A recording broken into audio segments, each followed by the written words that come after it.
Okay, this is y'all's word of the day for Tuesday, April 7th. Word of the day today is fortuitous. It is a lucky chance or accident. Due to a fortuitous event, I ended up meeting my favorite celebrity. I didn't, but it's a good sentence. Fortuitous can just mean any kind of like lucky event or like coincidence that is beneficial. So, for example, if you might have fortuitously found some toilet paper recently because you happened to go to the store when they restocked. That type of thing. So fortuitous means a lucky chance or accident. Science fact of the day: the Dunning-Kruger effect. So the Dunning-Kruger effect is this really cool thing that explains a lot about the world, and it is basically a look at people's confidence in a given field versus their knowledge in the field. So when your knowledge is low and your confidence is low, you're like, huh? But then basically, with a very slight increase in knowledge, you're convinced you know everything there is to know about the field.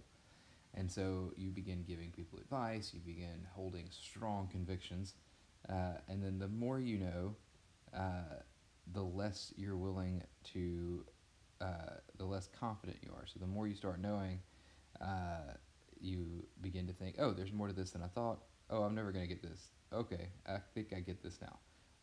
But it takes a lot more knowledge to get back to the point where you think you know everything again than it does to begin with. So this is why a lot of the times you'll meet people who will argue strongly for something they clearly have no deep knowledge about. Um, so, uh, yeah, anyway, Dunning-Kruger effect. So just keep that in mind the next time you're arguing with somebody about something they clearly don't know what they're talking about. Next up, we got the history fact of the day: the Medici Assassination in a church sanctioned by the Pope. So this man was Lorenzo de' Medici. Um, he was basically the ruler of Florence. He was the de facto ruler of Florence, meaning that he was the one in charge, regardless of whether he was technically in charge or not.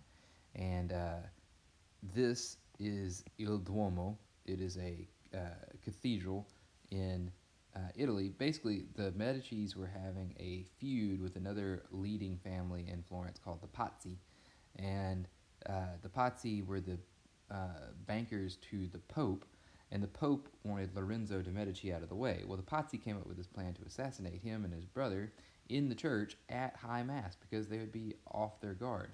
And the Pope said, well, I can't sanction this because it's in a church. But he winked really hard at them. And so they went ahead with the plan and ended up killing Lorenzo's brother, but Lorenzo ended up living. He was able to capture the people that tried to assassinate him and basically consolidated his power because of it.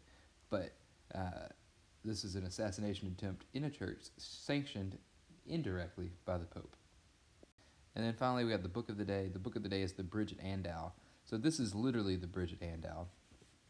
But basically, this book is about the Hungarian Revolution of, I think, 1958 that occurred to fight against the Soviets.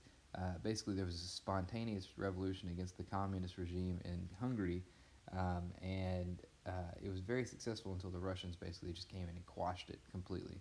But when they did, thousands of people, like tens of thousands of people, went across the border into the free world across this bridge at Andau. And so for, I think, about 3 months, 6 months, there were people that were constantly streaming across this one bridge trying to make their way to freedom.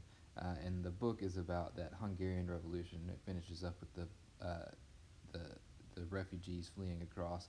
And it's just really powerful because, I mean, it's not a substantial bridge, you know. It's a pretty interesting book. Also short. It's like 180 pages or something. So anyway, there you go. Word of the day, book of the day, history fact of the day, science fact of the day.